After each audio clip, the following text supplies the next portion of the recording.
अरे आइटम है क्या? हाँ है, आजा। ठीक है, आ रहा हूँ।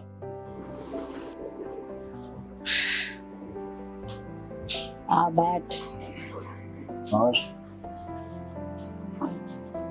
और बता, कैसे आया? बस मंजू, तेरे से मिलने का दिल करा। आज तेरा एकदम सुबह ख्याल आ गया उठते ही, तो मैंने कहा आज मंजू से मिल के आते हैं और उससे अपने दिल की बात बोलेंगे। हाँ हाँ बोल, क्या कहना है? बस मेरा तो ये कहना है कि पहले वाले हालात हैं कि कुछ चेंज कर लिए, कुछ रेट वेट बढ़ाए, कि वही सब चल रहा है। तुझे दिख नहीं रहा मेरे कितना बदलाव आ चुका है? हाँ वो तो देख ही रहा हूँ मैं। पहले मैं आता था तो अलग ही हुलिया था, अब तो तेरे इतने बड़े बड़े हो गए हैं। ऐसे एक बात है, इनको देख के ही ना जितना देखो ना उतना बस मन नहीं भरता। और तू चीज ही ऐसी मंजू, क्या करे, तुझे जितना देखो ना। भाई मैं चीज ही ऐसी हूँ, जो मुझे एक बार देख लेगा ना वो भूल नहीं पाएगा। आए समझ में? ये तो तुझे ही पता है, जो एक बार मेरे दरवाजे पे आ गया ना वो दोबारा जाने का नाम ही नहीं लेता। ये बात तो तूने सही बोली मंजू। तेरे साथ जितने घंटों बिताओ ना, ऐसा लगता है कि टाइम है ना कब निकल जाता कुछ पता ही नहीं चलता। पूरा दिन भी बैठो ना, ऐसा लगता है कि कुछ हुआ ही नहीं। पर ये है कि बस तुझे देख के ही मेरा मन भरता है। और अब तो इतने मोटे मोटे तूने कर रखे हैं यार। वैसे भी वो वाला काम करते, इनको दबाए बिना काम करे ना वैसे मजा नहीं आता। इनको साथ साथ दबाना पड़ता तो ही अच्छा लगता है। पर अब तो तूने पीछे से भी कराने लग, जब तूने रेट बढ़ाए तो पीछे से भी करवाने लगी होगी ना। तो दिमाग की दही कर रहा है ना? मैंने तेरे से एक बार ही, तेरे को 10 बार कह रखी है मैं नहीं करती पीछे से, तो नहीं करती है ना, और सब करती है मैं। तू ऐसे का दिमाग की दही मत कर, तू जा यहाँ से, निकल। अरे मंजू तो खाम का नाराज हो रही है। अरे मैंने देख ना, मुझे पीछे से करना ना आगे से करना, मैं तो तेरे से मजे ले रहा था बातों के।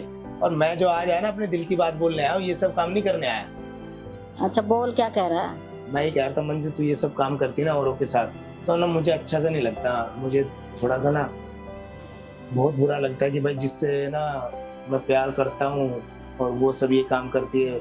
मैं जब से तेरे पास आया ना, तुझे ना पहली नजर में मैं पसंद करने लग गया था। और अब मैं ये सोच रहा हूँ कि तेरे से शादी करके घर बसा लूं। क्या शादी?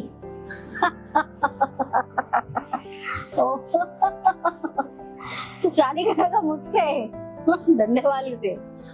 अरे तेरा दिमाग सही है? मंजू देख, धंधे वाली तू अपने आप को समझती होगी, मैंने तो तेरे को हमेशा अपना ही समझा है। और देख मंजू, मैं ना ये सब इधर उधर के चक्कर काट के ना बहुत थक गया हूँ कि भाई बार बार ये अड्डे पे जाओ, पैसा दो और ये सब करो और फिर ये सब। अब मैं ना, मेरा ना मतलब मन उदास रहता है। अब मैं तुझसे शादी करके ना घर बसाना चाहता हूँ, और ये सब काम है ना तो ये सब करती ना, ये दलदल से तुझे बाहर निकालना चाहता हूँ। तू शादी करेगा मुझसे? तू एक नंबर का छिछोरा, तू मुझसे भी ज्यादा छिछोरा है। ठीक है, मैं तेरे को सब जानती हूँ। तो लड़के की क्या हालत खराब करता है, क्या नहीं है। तू शादी करके तो मेरी और ज्यादा दुर्गति कर देगा। दूसरी बात यह है कि मैं शादी में कोई इंटरेस्ट है नहीं मुझे, और ना मैं शादी करना चाहती हूँ। ठीक है, तेरे माँ बाप हैं, सीधे हैं, अच्छे आदमी हैं, उनको बोल वो अच्छी सी लड़की, गाँव की देसी लड़की देख के तेरी शादी करा देंगे। और उससे खुश रह, प्यार कर, मोहब्बत कर। जब कभी तो 100 दिन में, 10 दिन में कभी मेरी याद आए, साल में 6 महीने में, बेझिझक आ सकता है, कॉल कर सकता है। मेरे दरवाजे हमेशा खुले हुए हैं तेरे लिए। ठीक है, तो शादी का मेरे लिए दिमाग से निकाल दे। ओके? अरे मंजू देख, तू तो ना इतनी लंबी बात कर रही है। देख, हम एक दूसरे को इतने दिनों से जानते हैं, तो तभी तो मैंने तुझे शादी की बात रखी ना। और मेरे घर वालों की बात रही, देख मेरी खुशी में मेरे घर वालों की खुशी है। और मैं जब तुझे देख के मैं खुश होता हूँ, और तुझसे नहीं बोलूंगा तो किससे और दिल की बात बोलूंगा। जब मैंने तेरे को बोल दिया ना मैं शादी नहीं करना चाहती, अब मेरा पहरावा तो जानता है ना, मैं बिकनी पहनती हूँ, टॉप पहनती हूँ, शर्ट पहनती हूँ, वो तेरे माँ बाप को पसंद नहीं आएगा। और ये बात रही शादी की, तो मैं इस बात के लिए सोचूंगी। तू ऐसा कर, तू जा। देख मंजू सुन, मैं ना कैसे भी करके ना मेहनत मजदूरी करके तेरे को खुश रखूंगा और तेरी सारी ख्वाहिशें भी पूरी करूंगा। और मुझे तेरे पहरावे से कोई दिक्कत नहीं है। अब तू देख, मान लो गुस्सा हो रही है तो कोई नहीं, देख अभी तो मैं चला जाता हूँ, पर ठीक है फिर देख। हाँ ठीक है, मैं बताऊंगी, तू जा यहाँ से। ठीक है मंजू, अभी मैं जा रहा हूँ, पर मुझे तेरे फोन का इंतजार रहेगा। ठीक है ना? हाँ हाँ बोला ना, तू जा। ठीक।